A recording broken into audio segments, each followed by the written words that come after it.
Shalom, shalom, que Dieu te bénisse. Écoute cette vidéo-là attentivement, ne passe pas. Écoute jusqu'à la fin. Et je sais que ça va te faire du bien. Est-ce que tu arrives à en vivre pleinement? Bon, sincèrement dit, il n'y a pas à te mentir, concernant la gestion financière, elle n'est pas totalement stable. Mais pour l'instant, si je te disais que malgré mon état, malgré ma situation, je suis marié et j'ai 2 enfants. Je vis avec ma femme. J'arrive à payer ma maison comme il se doit. Ça seulement, je remercie Dieu. Je cherche un peu à avoir mieux, un travail garanti parce que je fais la sécurité aujourd'hui.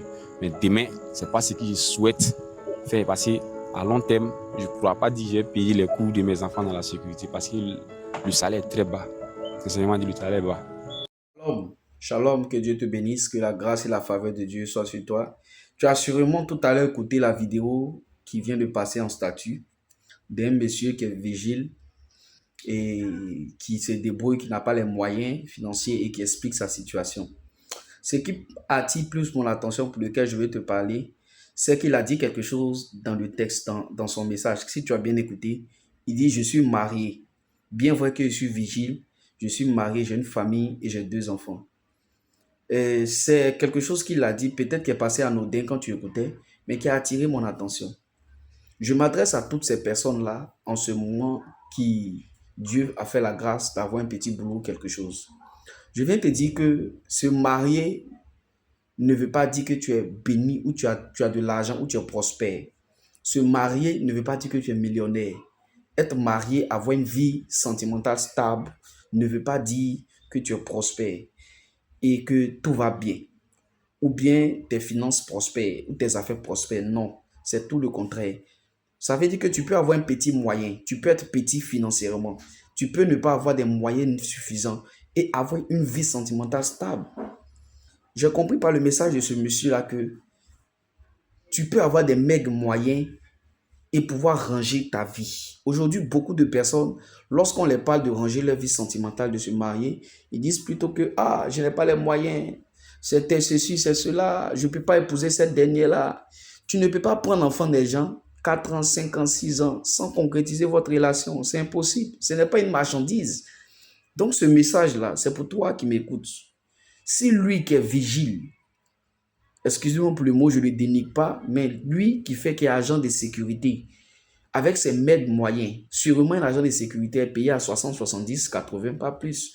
Mais avec ce moyen-là, il arrive à avoir une famille stabilisée, être marié légalement. Toi, tu attends quoi pour régulariser ta situation avec cette dernière avec qui tu as eu 3, 4, 5 enfants? Elle a aussi besoin d'être heureuse. Vous savez, ce n'est pas l'argent qui rend heureux, mais c'est une manière d'élever la personne avec qui tu es. C'est pour ça que je m'adresse à tous les hommes qui m'écoutent.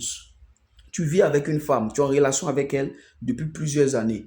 Et depuis lors, tu n'as pas encore concrétisé ta relation avec elle.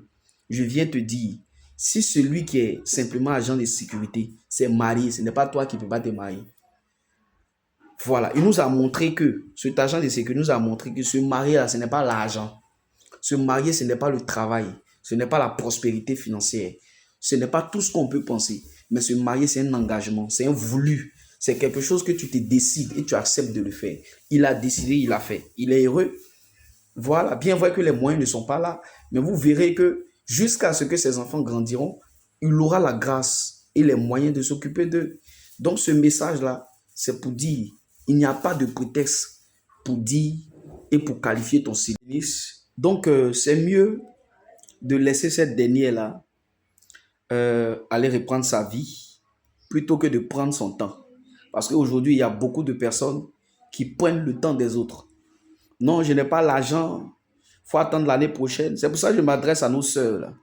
Si tu remarques qu'un homme vient vers toi, il te dit aujourd'hui, je voulais me présenter, mais je n'ai pas l'argent. Non, il faut attendre quand je vais avoir un travail. Non, quand il faut attendre, ils vont me donner un poste au travail.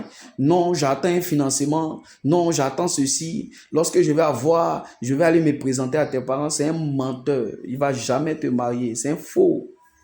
Et ils sont nombreux comme ça. C'est des faux.